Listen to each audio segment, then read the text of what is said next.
মাঝে মাঝে কি আপনার মনে হয় আপনি সবার জন্য অনেক কিছু করেন, কিন্তু দিন শেষে কেউ আপনাকে পাত্তা দেয় না?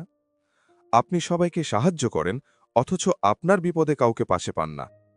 আমরা ভাবি বেশি ভালোবাসা দিলে বা বেশি সময় দিলে মানুষ আমাদের সম্মান করবে, কিন্তু বাস্তবতা একদম উল্টো। এই দুনিয়াটা এখন স্বার্থের। আজ আমি আপনাকে এমন ৩টি মনস্তাত্ত্বিক সত্য বলবো, যা শোনার পর আপনি বুঝতে পারবেন কেন মানুষ আপনাকে সস্তা ভাবে। এই ভিডিওটি শেষ পর্যন্ত দেখুন, কারণ আজকের পর কেউ আপনাকে অবহেলা করার সাহস পাবে না। আপনি কি কারো একটা মেসেজ আসতেই সাথে সাথে রিপ্লাই দেন? কেউ ডাকলেই কি নিজের সব কাজ ফেলে দৌড়ে যান? যদি উত্তর হ্যাঁ হয়, তবে জেনে রাখুন আপনি নিজের সম্মান নিজেই নষ্ট করছেন। অর্থনীতির একটা সাধারণ নিয়ম আছে, যে জিনিসের যোগান বেশি তার দাম কম। আপনি যখন সবার জন্য সব সময় অ্যাভেলেবল থাকেন, তখন মানুষ আপনাকে ফ্রি মনে করতে শুরু করে। তারা ভাবে আপনাকে যখন খুশি ব্যবহার করা যায়। আজ থেকে নিজের জন্য সময় বের করুন। সবাইকে হ্যাঁ বলা বন্ধ করুন। মানুষকে বুঝতে দিন যে আপনার সময়ের মূল্য আছে। আমরা অনেক সময় আবেগের বশে নিজের সব গোপন কথা বা দুর্বলতা মানুষের সামনে বলে দিই।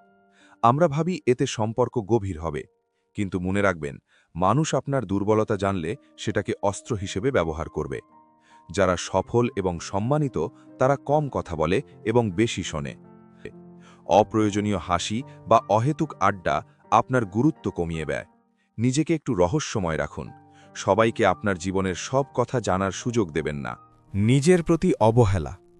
আপনি যদি নিজেই নিজেকে সম্মান না করেন, তবে এই পৃথিবী কেন আপনাকে সম্মান করবে? আপনি নিজের শরীরের যত্ন নেন না, নিজের ক্যারিয়ার নিয়ে ভাবেন না, সারাদিন অলসতায় কাটান আর আশা করেন মানুষ আপনাকে স্যালিউট দেবে।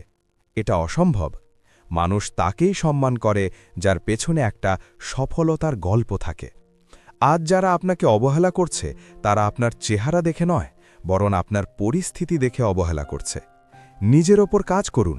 নিজেকে এতটাই দক্ষ করে তুলুন যেন আপনার সাথে ৫ মিনিট কথা বলার জন্য মানুষকে অ্যাপয়েন্টমেন্ট নিতে হয়। সম্মান চেয়ে পাওয়া যায় না, সম্মান অর্জন করতে হয়। আজ থেকে আপনার লাইফস্টাইল বদলে ফেলুন। যদি আপনি আজ থেকে নিজের ব্যক্তিত্ব গড়ার শপথ নেন, তবে কমেন্টে লিখুন, আমি নিজেকে বদলাবো। ভিডিওটি আপনার সেই বন্ধুদের সাথে শেয়ার করুন যাদের মন খুব নরম। আর সন্দীপ নলেজ বুকের সাথে থেকে প্রতিদিন নিজেকে ১% উন্নত করুন। মনে রাখবেন, আপনি সস্তা নন, আপনি অমূল্য। শুধু সঠিক জায়গায় নিজেকে উপস্থাপন করতে শিখুন। ধন্যবাদ।